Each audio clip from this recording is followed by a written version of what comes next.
Ele sabia que ele ia ser bom e ele falou assim, não pagar eu não uso o material não. Indo nessa linha aqui do Marrento, até eu comentei ontem lá no workshop que a gente fez, ontem na Martini Bike, até agradecer o pessoal da Martini aí pelo carinho e recepção, que você sempre foi um ciclista aqui no Brasil muito contestado na parte de comportamento. O que eu quero dizer? Não estou falando que você é ruim. Você era um cara de personalidade forte. Você é um cara que chegava no pelotão e falava, eu vou ganhar a corrida hoje, e acabou, e tem subida, aqui não tem para ninguém, e você sempre foi desse jeito. O que eu quero perguntar para você? Lógico, tem cara que gosta. Eu sempre gostei de você com todo do seu jeito, porque eu sabia que você era um excelente ciclista.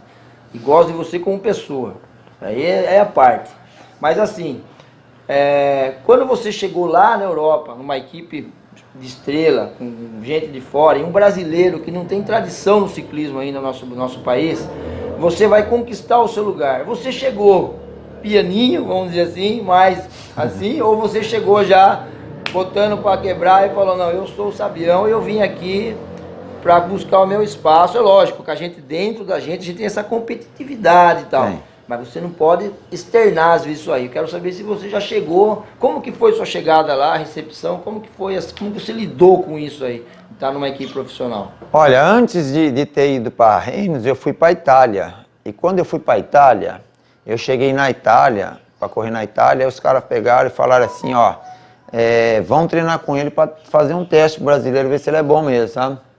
Aí a equipe saiu treinar comigo, já larguei tudo na montanha plantado lá e aí respeitaram, entendeu? Já na primeira subida que teve, eu já larguei tudo. Já deu cartão de visita. Já deixei eles longe lá e chegaram e falaram, não, o cara é bom. Aí já passaram a trabalhar para mim nas corridas e eu ganhei 2 corridas na Itália, que é muito difícil ganhar corrida na Itália.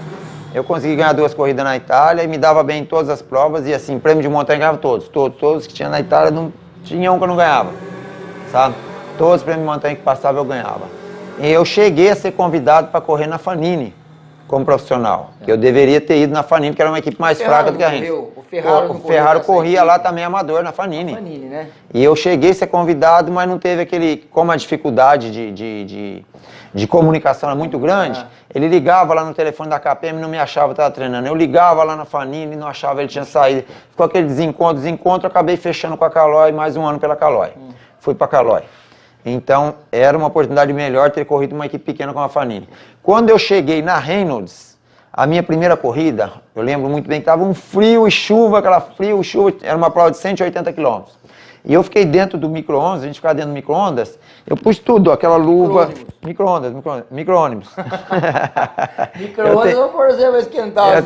Eu tenho mania de tirar o sarro de colocar as coisas para esquentar no micro-ônibus e falo micro-ondas. Então eu fiquei no ônibus, né, só com os olhos de fora, assim, só boné em cima do capacete, luva, tudo tinha direito, tudo agasalhado, aquele frio lascado. E os caras ficavam olhando, que esse brasileiro é tanto frio assim, né? Vai sair mas tava chovendo, devia estar... Pneu de Fórmula 1 antes da corrida. Mas tava uns 2 graus e chovendo, quer dizer, a hora que você saísse naquele vento, a sensação térmica seria de menos 3 graus. E era uma corrida de 180 km, eu lembro até hoje, e umas estradinhas estreitas, 2,5 metros, 3 metros de largura, essas estradinhas vicinal. E eu larguei lá atrás, né, meio tímido também, não cheguei lá botando panca não. Eu larguei muito lá atrás. Rapaz, pra mim chegar, tinha 6 prêmios de montanha.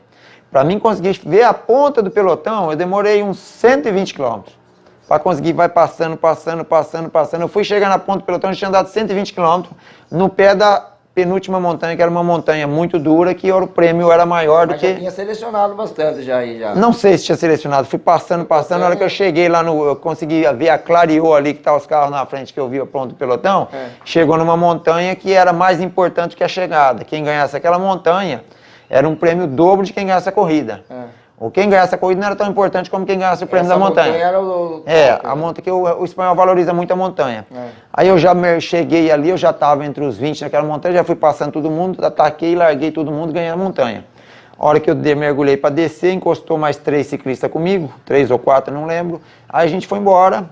Veio pra chegada, era dentro de uma vilinha, eu perguntei quantos quilômetros faltava, o cara mentiu pra mim. Faltam não vai falar, né? Faltam uns 15 quilômetros, ele tava dentro de uma vilinha. Os caras já viram que você subiu lá, largou os negros pra trás, vai ser brasileiro aí, vou dar uma... Aí do jeito que tava ali, cada um enfileirado, chegou, fiz umas curvaiadas lá no meio daquelas ruínas estreitas, ela, chegou, eu cheguei em quarto. Fomos almoçar assim, meu técnico pegou aquele montão de dinheiro que tinha de prêmio da montanha, né?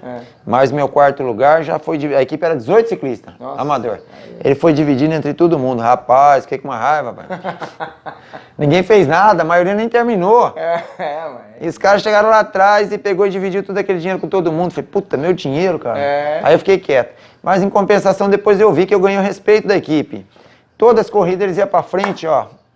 Tiravam, não deixavam ninguém escapar para chegar na montanha me trazer na montanha. E nisso eu ganhei várias corridas, ganhei 3 voltas lá, perdi umas 2 voltas lá porque eu não sabia descer, perdi mais na descida, mas poderia ter ganhado. Os prêmios de montanha de volta eu ganhei quase todos e várias provas de um dia eu ganhei. Então a equipe trabalhou muito para mim, Já depois de ganhar a volta de Navarra, que é uma volta muito difícil, uma volta que passa pelos Pirineus, muita montanha. A hora que eu ganhei a volta de Navarra, eu já praticamente já assinei o contrato para profissional. Quem ganha aquela volta já praticamente já tem contrato. É o passaporte. Né? O passaporte para chegar no profissionalismo. Porque lá corre profissional também, era uma volta amador, mas tinha profissional correndo junto. Algum outro brasileiro ganhou? O Silvestre ganhou a volta também de Navarra. Em Navarra também. Eu não lembro que ano, acho que foi em 82. Nosso amigo Silvestre. Antônio Silvestre foi. Era um corredor muito forte em pista, principalmente perseguição individual, que eu nunca vi ninguém andar igual ele. Silvestre era um fenômeno. Ele tinha uma mordomia muito grande com o Zé de Carvalho aqui na Pirelli. E ele resolveu voltar para cá, em vez de ficar lá. E ele perdeu a oportunidade dele, porque depois já não surgiu mais essa oportunidade, né? Oportunidade a gente tem que pegar e aproveitar na hora. Mas o Silvestre também ganhou a volta na Navarra. Profissionalismo, né? No ciclismo. Não. Profissional você tem uma oportunidade, você aproveita, que depois não tem duas. Certo? E eu aproveitei, corri profissional 2 anos e alguns meses, que eu já passei profissional antes de virar o ano. Eu corri 2 meses profissional para depois começar as 2 temporadas grandes. E eu aproveitei bem, eu fiz boas corridas, não fiz bons resultados que eu era um gregário, trabalhava demais, mas fiz boas corridas, assim, corridas que eu chegava, muitas corridas grandes e duras que eu chegava entre os 15, entre os 20 de 190 ciclistas que largava, eram 20 equipes de 180 ciclistas, 20 equipes de 9 ciclistas. Quase todas as etapas que chegava subindo, que chama etapa rainha, eu chegava entre os 20 primeiros, entre os 15 primeiros, sempre chegava ali entre os primeiros, entendeu? Os 20 primeiros do mundo ali praticamente, estavam os melhores do mundo.